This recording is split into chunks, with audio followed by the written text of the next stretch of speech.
Good afternoon and welcome to Midday Live. I am Wendy Lai. Let's start with our headlines for this afternoon. Security analyst questions President Akufo-Addo's charge to the clergy to help in the fight against vigilantism.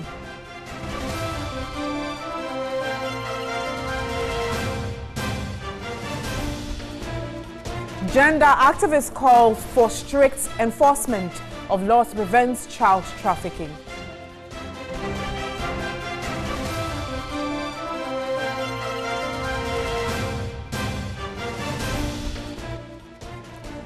Now, do you know why judges wear wigs? And do you also know its relevance? We have the details.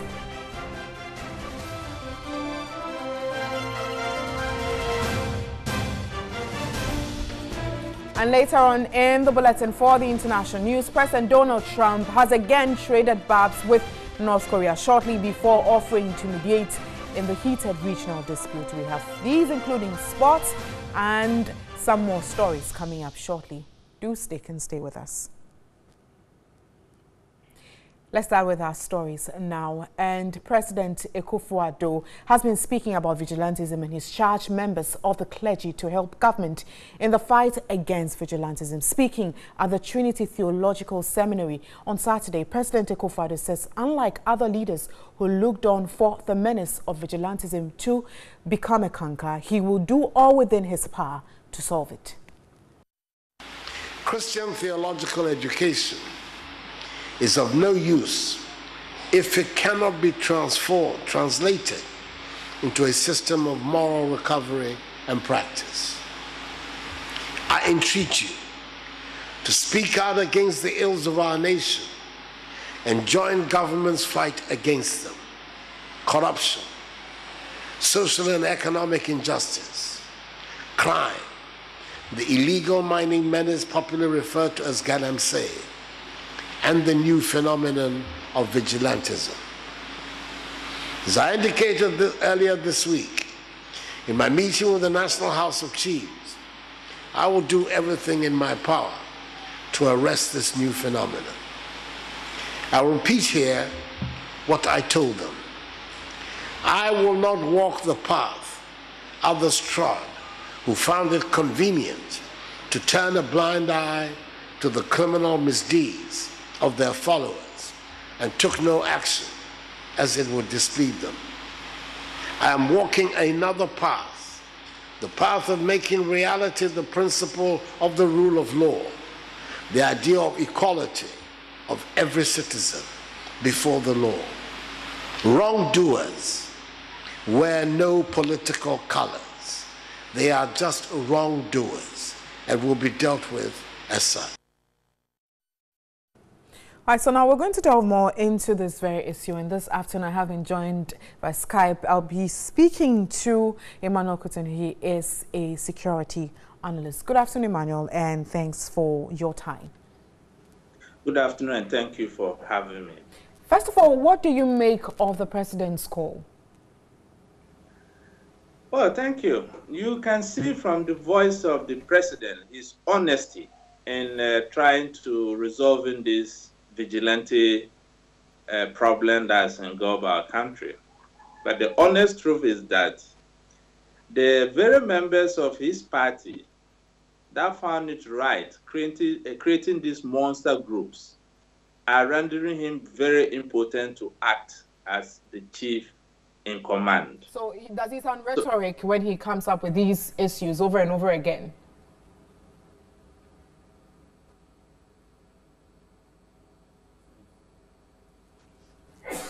Well, we do have some little challenge with our Skype call. Okay, we have Emmanuel back. With his own party members. Because if you look at this issue at hand, it's political in nature. And these young men drive their currency of power through the political parties. So until the political parties themselves begin to realize that it's not going to inure to any of their benefits, the earlier the better, because it is only the political parties that can disband these groups as it stands. Appealing to the clergy is good. looking at the angle of the moral aptitude the churches have instilled in us, given the institutions they have across the country. I'm a product of a mission school, and I don't see myself any time taking the law into my own hands, being part of a vigilante group. So I think that by he appealing to the clergy, he's tacitly admitting that the issue has reached a national epidemic, and all forces or all hands must be joined together in resolving it. But having said that, my sister, we have talked about the solutions to these issues. So I think it's high time we look at a new paradigm shift by looking at a legal regime that will compel these political parties to disband these vigilante groups. And I think that it is high time well-meaning Ghanaians to be testing the laws to see its applicability. Because a civil society such as ours, where we draw our steps by our orders and steps by the Constitution, the political parties has no business forming vigilante groups. They just simply have to depend on the state security in protecting them. Okay. Now, you've touched about, so if for some clarity on the legal regime, what exactly do you mean when you talk about a legal regime in dealing with it, if you think that all other aspects of trying to handle the situation has failed? You see, my sister, it was because of law and order we chose a constitution. And we as citizens draw our power from the constitution. So I think that by our constitution, vigilante groupings are not permitted. So what's then happening? So if we continue to allow these young men to break our laws just for the purpose of seeking the attention of their political paymasters, we are heading to one direction, that is breakdown of law and order. That is why I'm of the view that let us portray to the rest of the world that our society is not one that political parties betray it, but by abusing the very power that gives its existence. All right. Well, thank you so much for your time. I have been speaking to Emmanuel Cotton. He is a security analyst, and we're looking at vigilantism. Away from that story, a Karachi East magistrate on Thursday, November 10, incarcerated 2 culprits in child trafficking and child labor for 12 months in hard labor. Now, the 2, Maoli Nyajo and then Lydia Doche, both pleaded guilty on conspiracy to commit crime and child trafficking, and they were convicted on their own plea.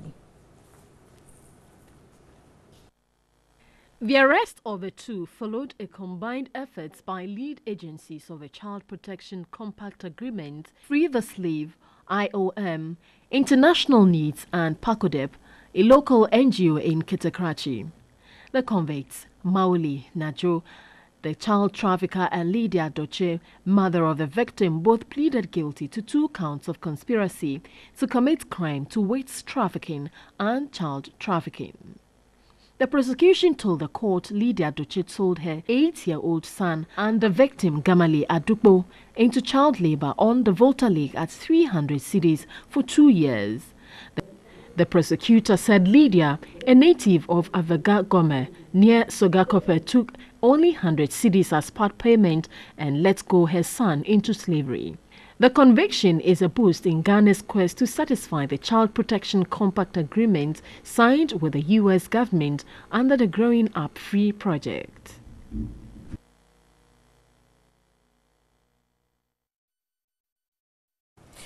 And more on child trafficking. We're looking at the Tier 2 watch list released by the United States Department this year.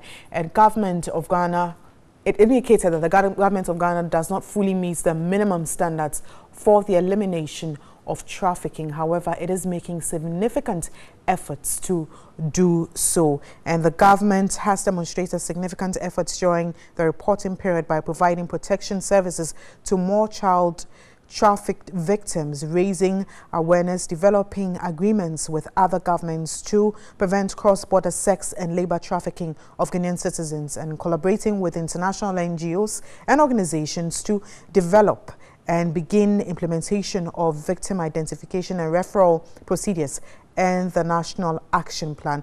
Again, victims' protection services remained limited, and the lack of systemic data collection hindered efforts to monitor, analyze, and report on anti-trafficking efforts, because the government has devoted sufficient resources to a written plan that, if implemented, will constitute significant efforts to meet the minimum standards. And there were some other recommendations for governments which included prosecution. This afternoon, I am being joined in the studio by Awo Adem Amenya. She is Executive Director, J Initiative, and we're looking at this very issue of child trafficking. Good afternoon, Awo, and thanks for your time.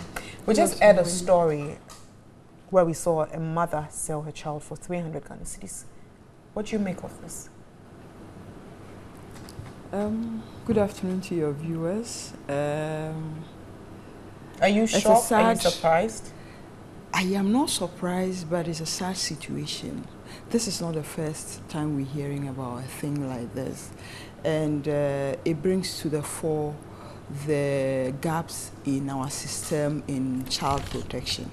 Because if the child has the right to be in school, the right to access protection, shelter, and all of that, and those rights are not being upheld by even the people who gave birth to the child, then it stands to reason that there's a lot more that needs to be done by us as a country than we're doing currently. And for me, it takes me back to the question we put forward to the then Minister of Gender, Children and Social Protection nominee then, on how she intends to implement the 5-year strategic plan of her ministry. The feedback we got wasn't that encouraging, because from the look of that document was built on some of these instruments of the compact and all of that. So implementing it holistically would have brought in a lot more of changes in our system, but we don't seem to be implementing that, and that is the sad aspect of it. But then for a mother to conveniently give out a child for a paltry sum of 300 some even go less than that. Yes, goes to suggest that one, she doesn't have the money, so 300 cedis could do what they needed to be done at the moment. 2, she's ignorant about what the resources available are, because for me, if we have free basic universal education, or FQ, whereby basic education is free, maybe parents will be asked to buy books and all of that. If the parent understands that well, putting my child into school and understanding the effect of education on my child, I should be sensible enough to say that 300 cedis cannot afford that kind of thing. So let me put the child in school for the child to access education. One of the things you made in your earlier submission regarding a lot needs to be done, and then using the education bit as an example, is it that we haven't done enough sensitization when it comes to some of these things? That is why we're still recording these incidents, because like you mentioned, if the mother understood that my child has access to free education, even probably to the senior high level, she probably wouldn't have done that. Yeah, Wendy, it's yes and no. Yes and no in a sense that the community in question, Kete Krachi, we know the level of poverty over there. So what I made reference to the earlier strategic plan of the Ministry of Gender, Children and Social Protection.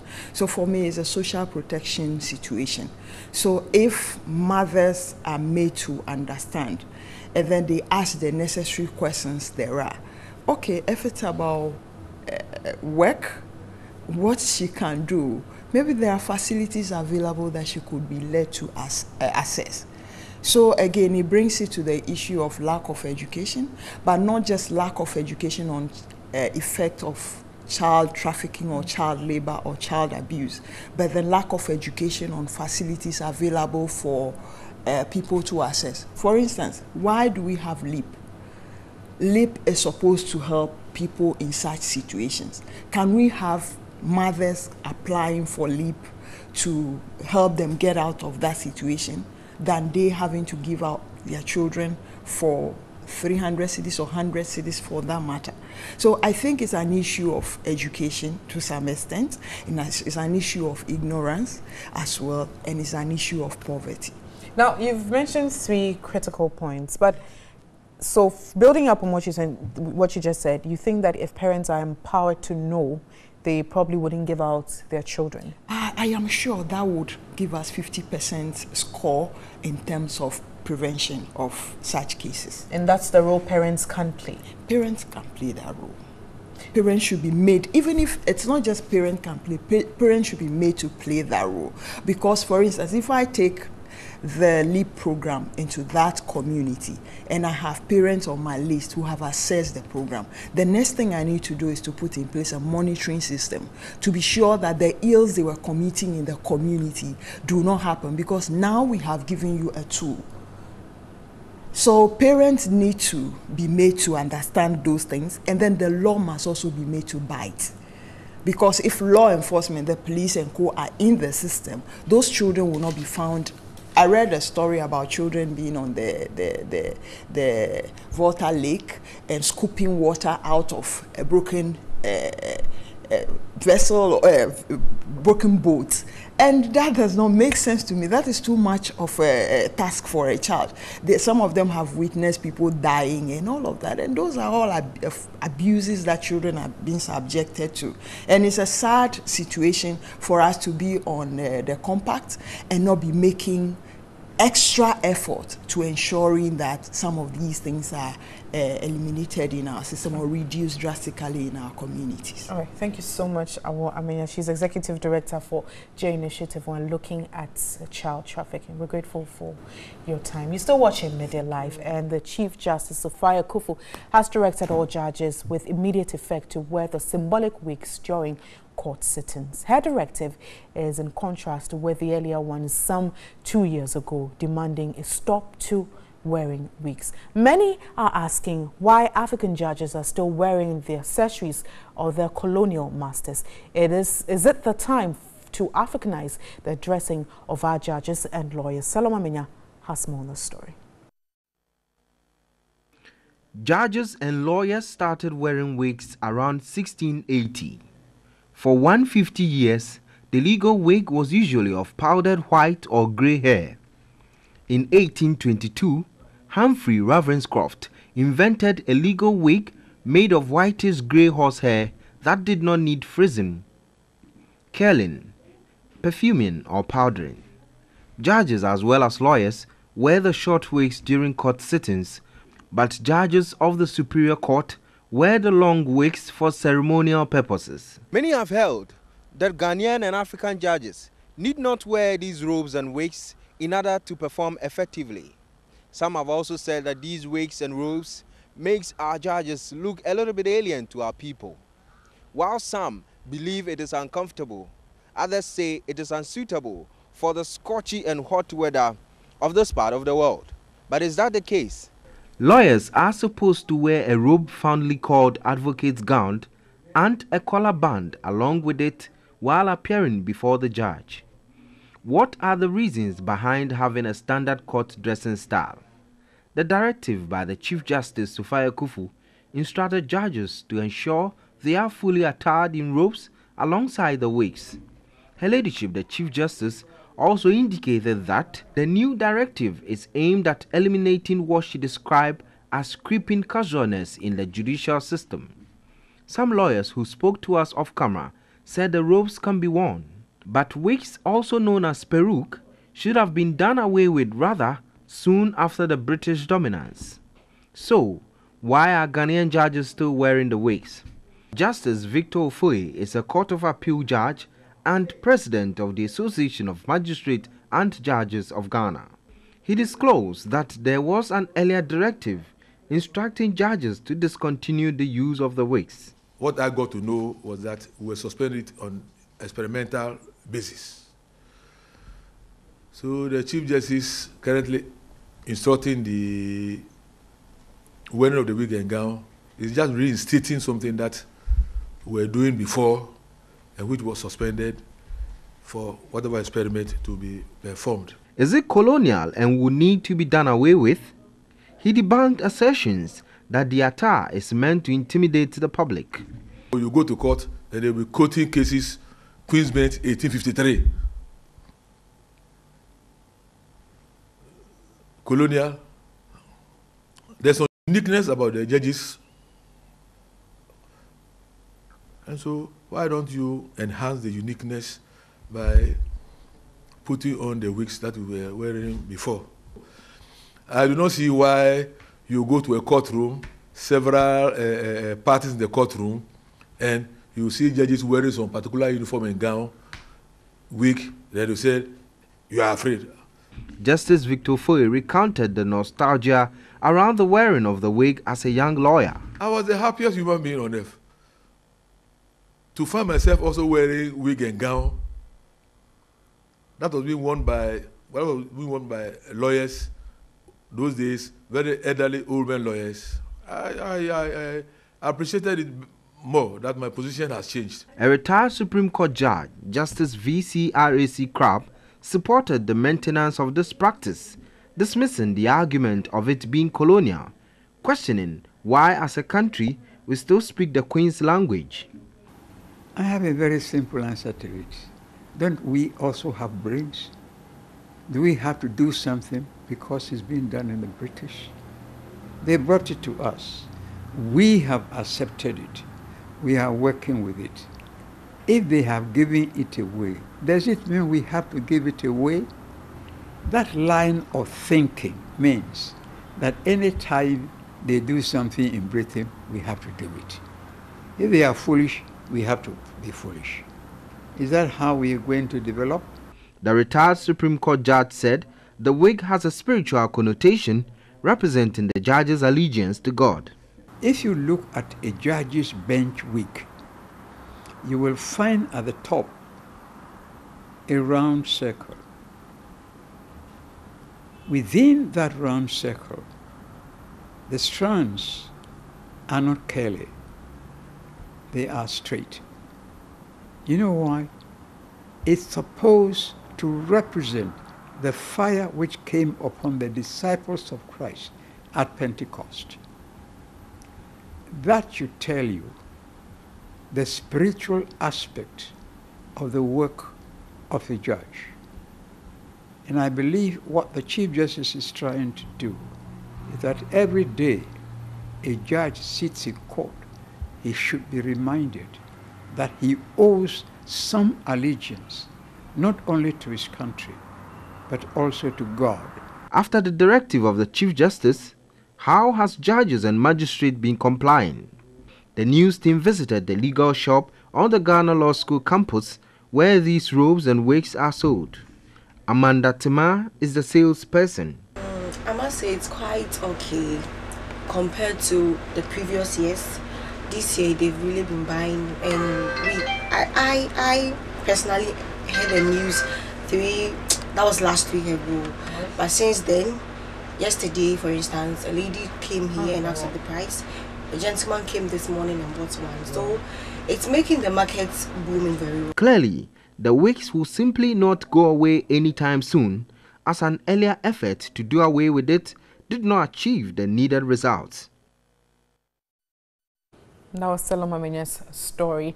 Let's move on to other stories. And the Ministry of Works and Housing says government has not abandoned the ongoing sea defense project across the country. This follows claims by the minority in Parliament that contractors working on the 10 sea defense sites located across the coastal areas of the country have parked out of the site over non-payment of work done. The National Democratic Congress administration, whilst in government, awarded the contract to provide sea defense to protect life and property for some selected coastal communities in the Greater Accra, Western, Central and Volta regions. Ranking member of the Works and Housing Committee of Parliament, and MP for Bodi, Sam Siahe, who led a side to visit the selected areas, warns the government to immediately intervene to protect lives and property, as he suspected the project had been abandoned by the current government.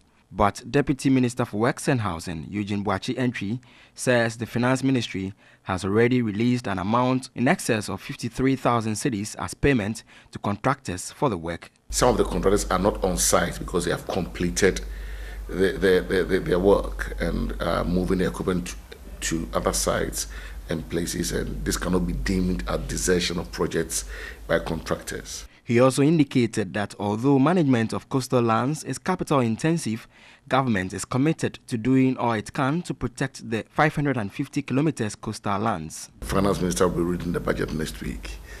So let's pray and hope that there are some goodies for us that will make these projects achievable. You're still watching Midday Live. We have more soon.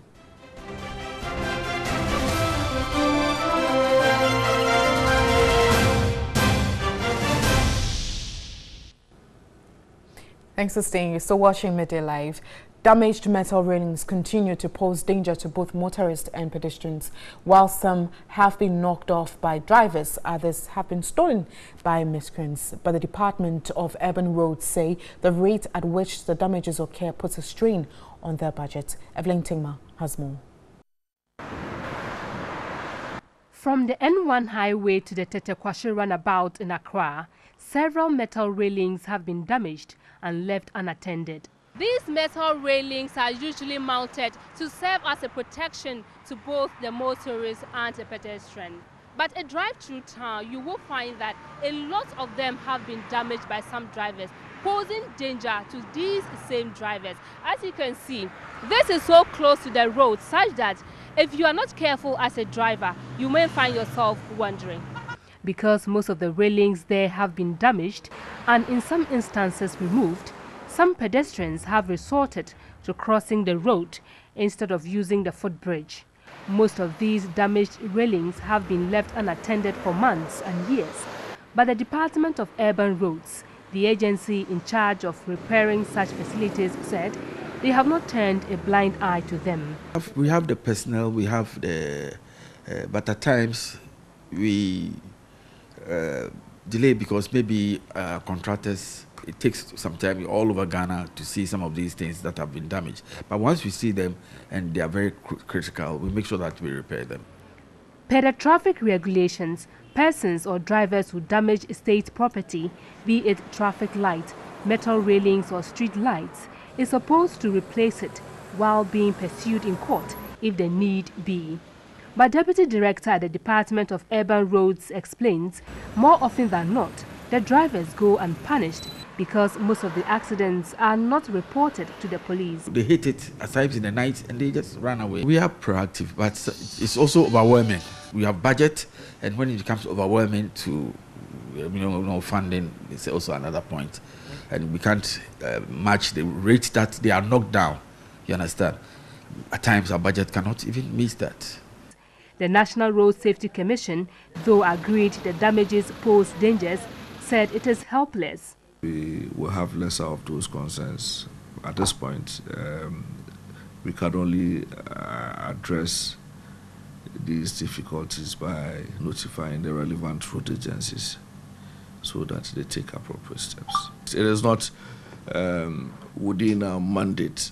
The police MTTD said only a few drivers are arrested for such damages. It's either court or responding to the estimate, and for that, to that extent, I may not know what happens after the court. They have maintenance sections to ensure that road furniture, equipment, marking signs, among others that are damaged, are reinstated. Aside the metal railings, the Tetekwashi Medina Road is overgrown with weeds. At some places, weeds are competing with flowers for space in the median. Meanwhile, that stretch through to the Liberation Circle is a ceremonial street which should be kept neat at all times. But that obviously is not the case. And stakeholders in education want government to demonstrate commitments to the National Inclusive Education Policy by increasing funding to promote compliance. Although the policy was formulated in May 2016, children with disabilities and special needs still encounter challenges in accessing quality education. According to UNICEF, children with disabilities are one of the most marginalized and excluded groups in society. As part of efforts to ensure such children have access to quality education, the Inclusive Education Policy was formulated. The policy seeks to give guidance to inclusive education in the country by creating an enabling environment to address the diverse educational needs of Guineans. At a stakeholders meeting in Accra, the national coordinator of the Ghana Educational Campaign Coalition, Veronica Giagu, noted lack of funds, inadequate and inaccessible infrastructure is a setback to inclusive education. And it's more than a year since the policy was adopted. However, the level of awareness about the policy within the public space is still very low. Also, when it comes to implementation, we only have 20 districts where the inclusive education policy is currently being implemented. She called on all stakeholders to collaborate with government to improve outcomes for children with disabilities. We are also looking at influencing our policymakers to ensure that every region has at least one inclusive school so that children have opportunities wherever they find themselves in the country to have access to education. Away from education, let's head straight to the Bonafu region. And poor road network and access to ready markets are likely to discourage the fortunes of government planting for food and jobs program in that very region. Our correspondent Larry Pakwisi Moses visited tomato farmers at Tichimantia in the Tano South district, where farmers are already grieving over post-harvest losses due to the lack of good roads and ready markets. Tichimantia is a tomato growing area, but poor road network in the district is affecting farmers from transporting their produce to market centers on time. One is greeted with numerous crates of harvested tomatoes loaded onto trucks and transported to distant market centers with much difficulty. The roads leading to the farmlands are muddy and unmotorable for trucks that could have helped to carry the produce from the farms to the roadside. A young farmer, Emmanuel Owuswansa, said market women take advantage of the perishing nature of tomatoes to buy their produce at giveaway prices. Tomatoes number fan 1.52 million. 3 weeks ago, a box of tomato was 150 Ghana cedis, but now the women pay 40 cedis for the same box of tomato. This is really affecting us. The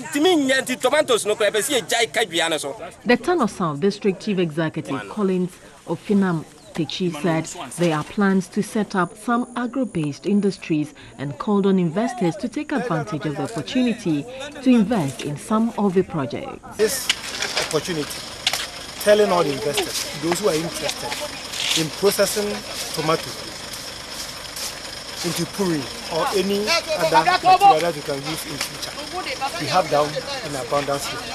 Meanwhile, a 27.5-kilometer road that was to be executed under the Cocoa Roads Rehabilitation Program has stalled. An assemblywoman, Madame Beatrice Owuswansa, said they organized communal labor to help check massive erosion on the road, but that doesn't appear to be enough.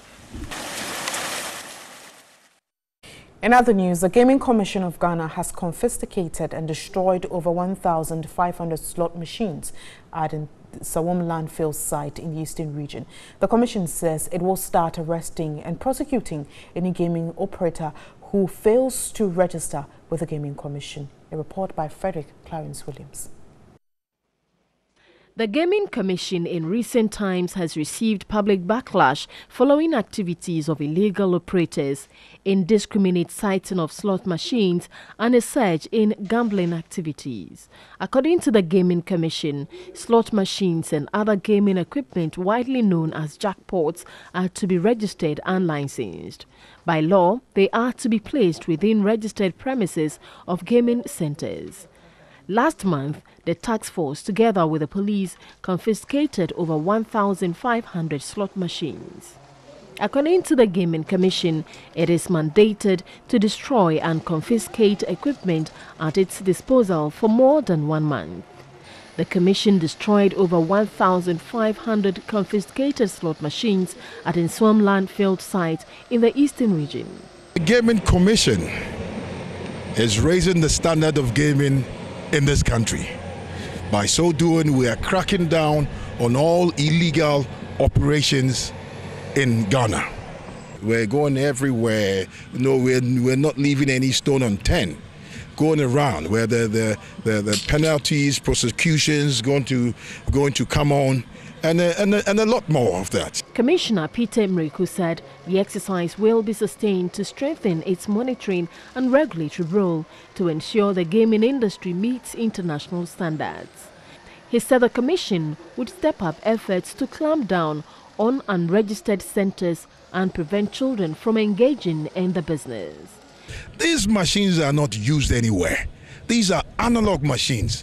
What we intend to do, or what we are doing, by second quarter next year, we are migrating all the gaming industry from analog onto a digital platform, so we can plug in a central monitoring system to check. He promised the Commission will ensure an improvement in revenue generation. Into education, pupils of Ejijimonkuno DA Primary School, Arthur Kintampo South, Kindergarten 1 and 2 pupils sit and learn on the bare floor. Now, the entire lower primary section of the school also study under trees. A report by Tichi Johnson. The school, which was established in 1974, has an enrollment of 288 pupils and 7 teaching staff. The challenges of the school are enormous, with infrastructure being key amongst them. Pupils are compelled to sit and learn under trees due to limited infrastructure. Classes are held under this makeshift structure as pupils sit on the bare floor and ride. The classroom itself is also ridden with potholes and it's dusty as well. To compound their problems, textbooks are yet to be supplied to kindergarten pupils, though they are edging close to the end of the first term of the academic year. This is not peculiar to only the kindergarten. In primary 2, 4 pupils are compelled to sit on a dual desk meant for only 2 pupils because of lack of furniture. Teachers also struggle for a space to mark their exercises under this tree after traveling about 12 kilometers to school daily. The assistant head teacher of the school, Eric Abangna, said they are overwhelmed by the situation. He lamented the absence of the school feeding program was a disincentive as pupils failed to return after going home for their lunch. Next, we have sports with Kuchwafre.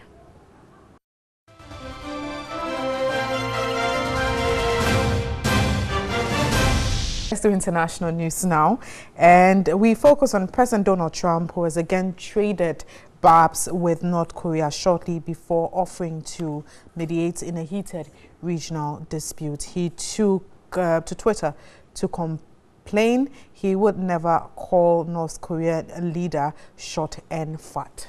We have the story now. Trump has again traded barbs with North Korea shortly before offering to mediate in a heated regional dispute. He took to Twitter to complain he would never call North Korean leader Kim Jong-un short and fat after its foreign ministry called him old.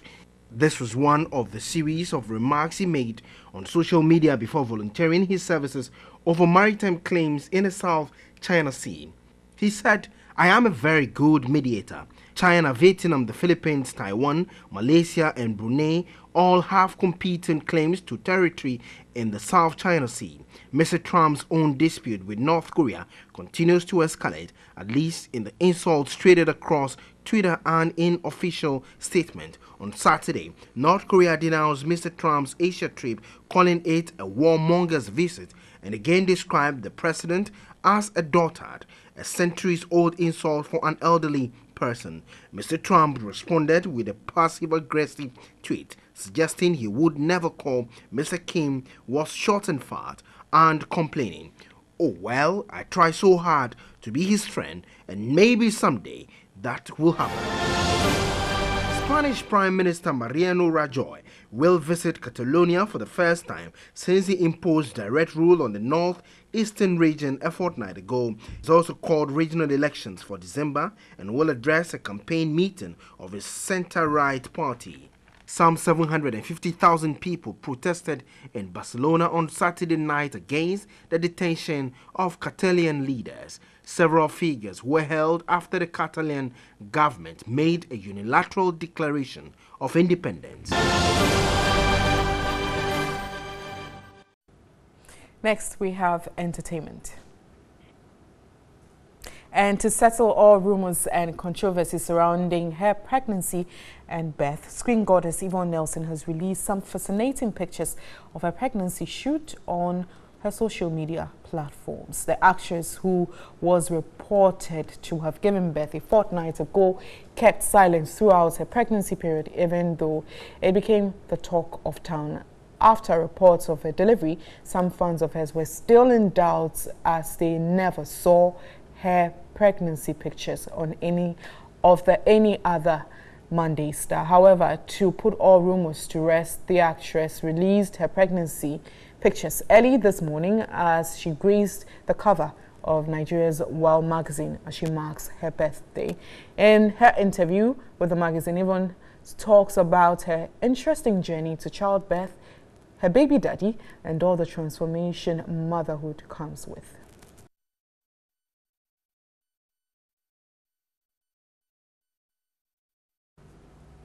We have more in our subsequent bulletins. Happy birthday to Yvonne and congratulations to her.